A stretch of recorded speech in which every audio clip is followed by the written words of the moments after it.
janë problemet e shumta, por ato që do të përmendja dhe vëtheksin është çështja e strehimit tyre, e punësimit, e shkollimit dhe e asistencës shëndetësore që kanë nevojë këta jetim dhe këta të rinj jetim nëpërmjet strukturave përgjithëse. Këto ditë e fundit opinioni publik është informuar me një lajm lidhur me çështjen e romëve, Komiteti Rom, që është një çështje që duhet të shqetësojë jo vetëm strukturat përgjithëse të shtetit dhe institucionet, por mbar shoqërinë. Por më duhet të vëtheksin që edhe çështja e fëmijëve jetim nuk është më pak e ndjeshme sa ajo e romëve. Për faktin sepse nëse Komiteti Rom ka një dizavantazh në aspektin e diskriminimit, ka avantazhin tjetër që ata janë të organizuar dhe kanë familje të tyre, kanë mbështetjen e familjes. Ndërsa fëmijët jetim janë shumë herë të marginalizuar dhe shumë herë të stigmatizuar për shkak të dizavantazhit social që ata kanë, sepse u mungon familja, për të thënë familjarë, u mungon mbështetja, u mungon mbështetja shtetërore dhe institucioneve përgjithëse, indiferenca e shtetit është në kufit e ekstremit, gjë gjendja reale e mjerueshme e fëmijëve jetim, të rinjve jetim që kanë mbipopulluar konviktet e shkollave të mesme të kryeqytetit dhe të disa qyteteve të Shqipërisë, duhet të alarmoj institucionet e shtetit dhe shpeshherë institucionet ndërkombëtare kanë sjellë në vëmendje të opinionit të gjerë publik, jo vetëm atij të vendit tonë, por edhe të institucioneve ndërkombëtare, duke vënë theksin që në mënyrë flagrante këtij komiteti i shkelen drejtat e lirisë themelore për të bërë një jetë të dinjiteshme. Ka një institucion të shërbimit social shtetëror, është funksional dhe sa i mbështet jetimët ky institucion? Më duhet të them që institucioni i shërbimit social shtetëror është një institucion komplementar në zbatimin e politikave që duhet të ndjekë dikasteri nga i cili varet, që është Ministria e Çështjeve Sociale. Një ministri që për hir të së vërtetës ka një gamë të gjerë problematikash për të zgjidhur në lidhje me zbatimin e politikave sociale që ka shteti shqiptar, institucionet. Me keqardhje them që nuk është se ka bërë një gjë e madhe nga ky institucion, për arsye sepse shpeshherë ky institucion është parë me këndvështrimin e një, si më thënë, seksioni partjak, ku aty emërohen dhe shkarkohen individ që drejtojnë këto institucione në rrugë partjake. Është një sektor shumë delikat, është një sektor që kërkon profesionistë dhe teknicien të mirë të fushës sociale dhe të politikave mbështetëse, me qëllim që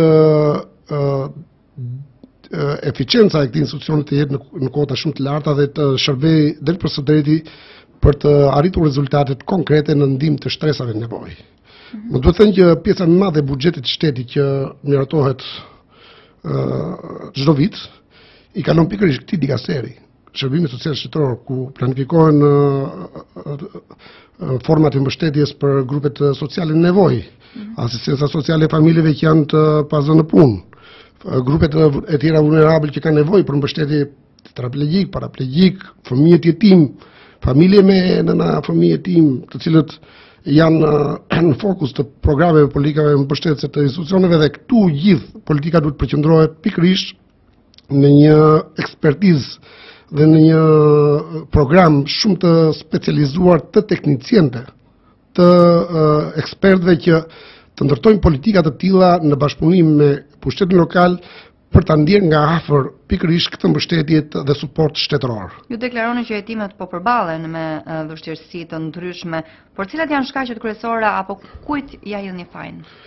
Sigurisht shteti është përgjegjës kryesor. Institucionet shtetërore janë nuk mund të jenë të shmangen nga kjo lloj përgjegjësie. Tani që po vija këtu në tryezën e radios tuaj, unë pata një telefonat nga një qendër sociale që është një qendër polivalente të ta quaja, ku aty janë të strehuar 40 familje me fëmijë jetim, me të rinj jetim që janë plakur prej vitesh në ato institucion dhe kanë 4-5 ditë pa drita dhe pa ujë. Atje ata rrezikohen nga një epidemi e gjerë, gjë që është një episod që përsëritet në mënyrë periodike dhe permanente nga institucionet përgjegjëse. Është një detyrim që institucionet duhet paguajnë detyrimet që i kanë keshit. Ky institucion nuk e përballon këtë detyrim që ka me keshin, dhe pasoja që bie mbi këta rinj jetim dhe mbi fëmijët e vegjël që rriten atje nga këta fëmijë jetim.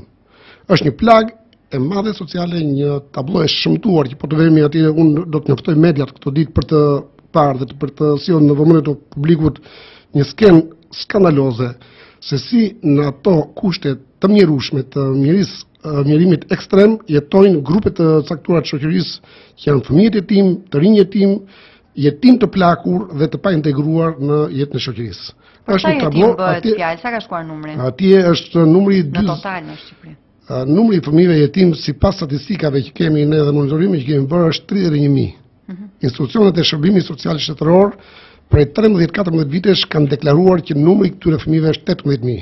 duke mos përfshirë ato kategori të fëmijëve jetim, të cilët janë nga Komiteti Rom të paregjistruar në zyrat e gjinës civile, duke mos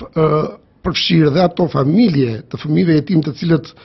të pashpresë nga institucionet shtetërore nuk janë të regjistruar si grupe targetet tillë sepse nuk kanë shpresa dhe nuk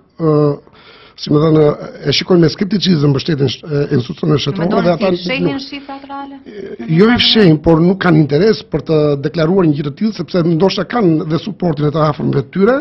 por një numër dhe një studim i mirëfillt nga institucionet përgjithëse nuk është bërë deri më sot. Gjë që tregon që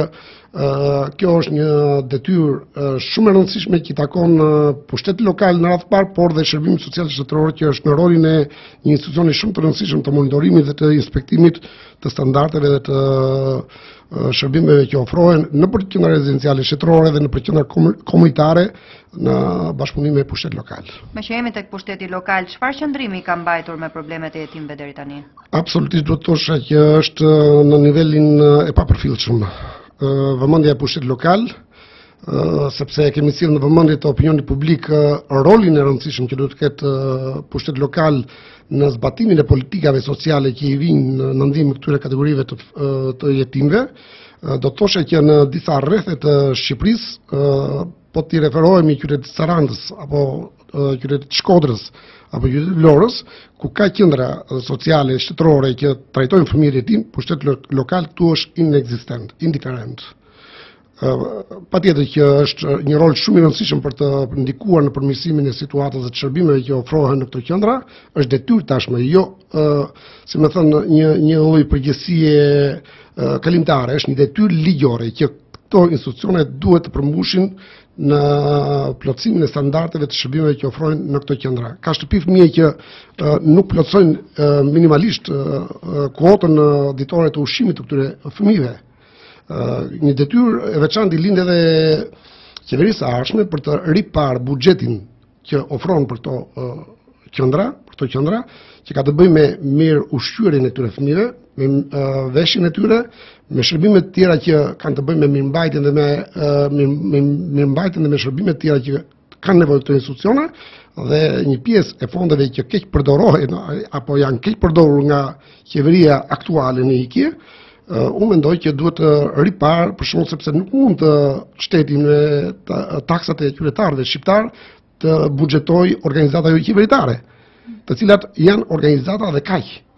Ato janë siç janë ngritur ashtu le të financohen me programe që të jenë serioze dhe shteti t'i mbështes realisht. Por të nxjerrësh nga buxheti i shtetit, nga taksa pagues shqiptar, fondet konsiderueshme dhe të mbështetësh 2-3 element të cilët bëjnë benjaminin e njërit forcë politike apo të forcës tjetër politike, mua më duket e pamoralshme, më duket e padrejtë kur shtëpitë e fëmijëve apo institucionet rezidenciale kanë nevojë për suporte financiare. Pikërisht kjo qendra që u përmenda pak më parë, që janë 40 ca të rinj familjarë që jetojnë në kushte mizerabël dhe nuk kanë fuqi të paguajnë detyrimet keshit, që është një detyrim i institucioneve që e kanë marrë përsipër,